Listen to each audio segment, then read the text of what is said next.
Hi, everybody. Welcome back. We are here for another one of your questions about work. And for those of you who are here for the first time, we take on one or two questions a week with the intent of sharing with our friends in industry. And I'm going to introduce Chao in a second. And we're out there in other occupations, the things that they know and have learned that can help us all get better. You can find the compendium of past episodes that we've done, including, I can't remember what the earlier one that we did was about, on This Is Not Advice.work. But today we're going to take on one that I think produces a lot of anxiety for people. And so Chao is the CEO and co-founder of Dopple, where you can subscribe to get kids' clothing, try them on at home. As a parent, I keep remembering, wait a minute, I think we discovered last time that my kids are a little bit outside of your age range now. But the question that we have today is, I'm working on a resume, sending it in. How do I make it stand out? And thank you for coming back and doing this. Hi, nice to be here. At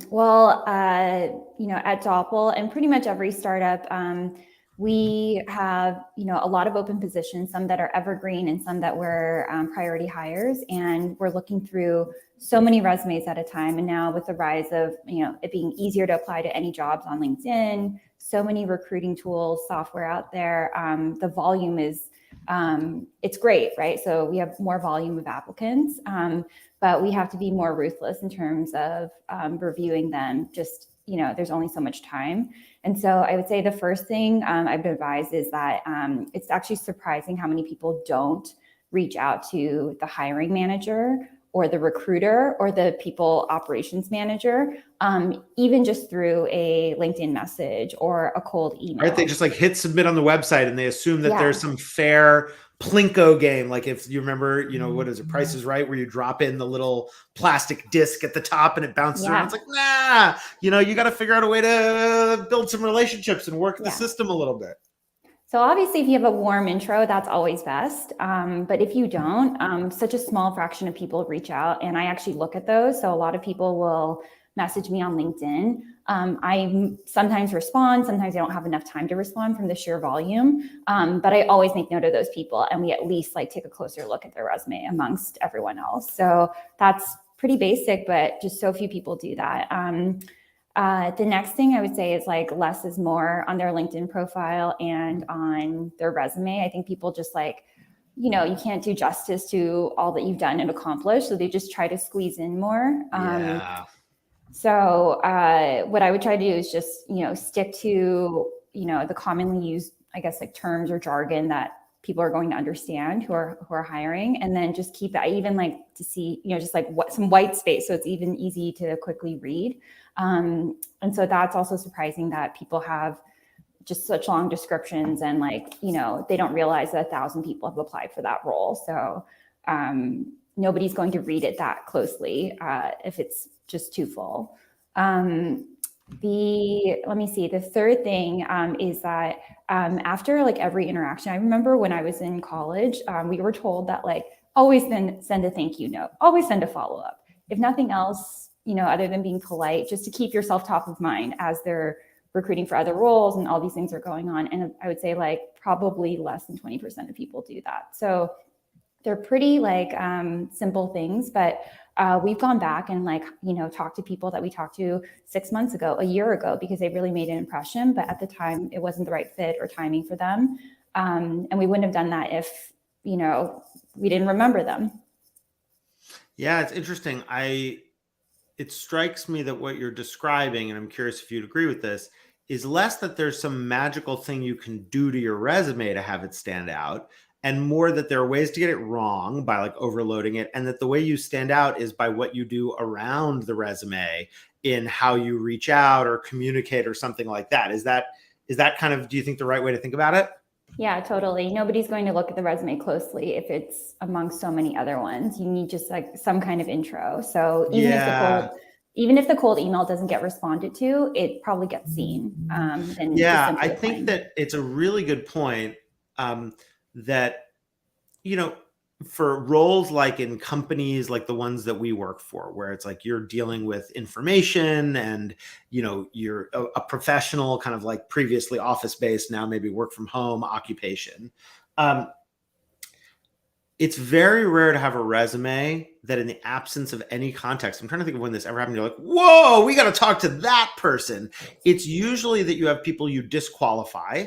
And so I think an important thing is just not to get disqualified and to know that if you're missing some essential qualification, for example, that you compensate for it in some other way of how you communicate or explain it, and not just hoping like, well, they said they want X, but I just hope they look the other way, because that just shows you're not reading the job description.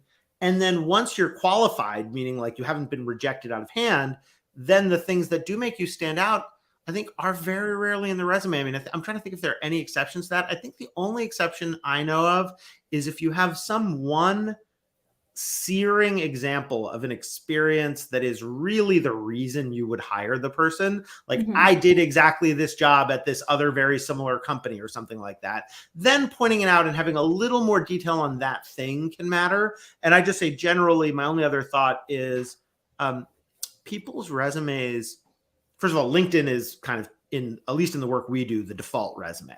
There are plenty of other occupations where it's not, right? You want to go be a waiter. I don't know that your LinkedIn is your calling card in the same way it is in tech, let's say. But even in those cases, especially for high volume jobs, people ask for a resume and they're trying to disqualify. And they're trying to disqualify on things like, do you have some basic experiences that seem relevant?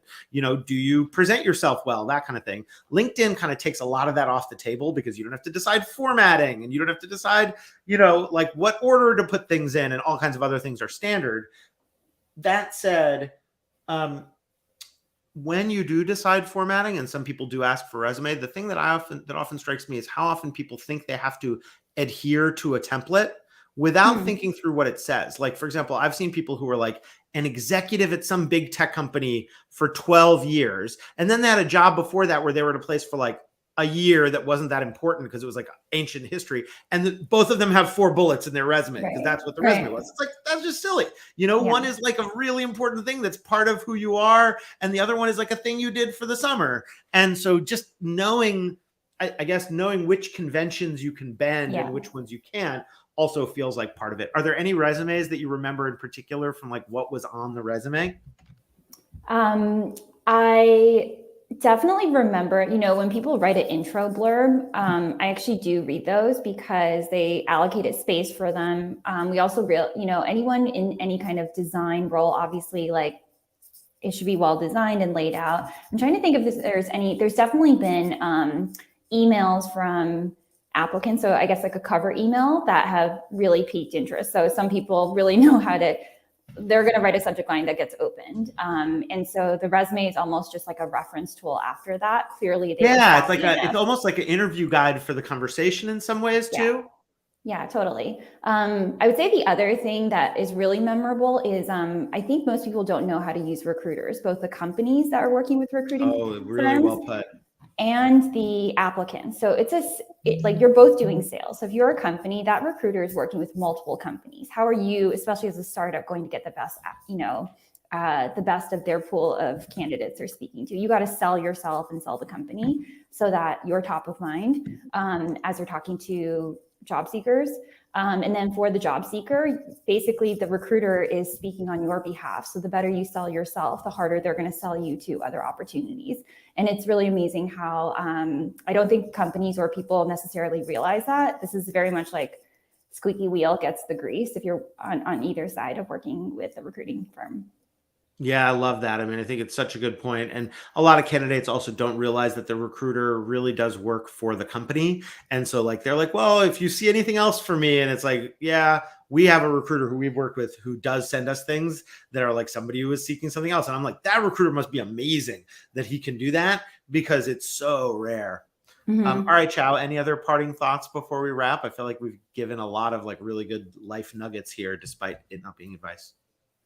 Reach out to companies you're interested in, even if they're not hiring for the role that you want. Well it's never too early. Research is, I think, the number one task that people underdo in the time they put in. They put lots of time into saying like, should I say that I managed or led a team of 3, when that time is just way better spent doing your homework about the people and the companies and demonstrating it with knowledge. Because unlike 20 years ago, or whenever these habits form, that like you get advice from other people, you now can research all those people. And so there are new tools available. All right. Well, and again, for those who are watching for the first time, it's not advice because we're not telling you what to do. We're just offering our experiences, Chao's case, in hiring people and seeing what works. You can find past episodes, including we looked up the one that we did together was about how to get creative inspiration on thisisnotadvice.work. And we get lots of our questions from you and lots of our guest ideas from you. So feel free to ask. And thank you again, Chao, to be continued.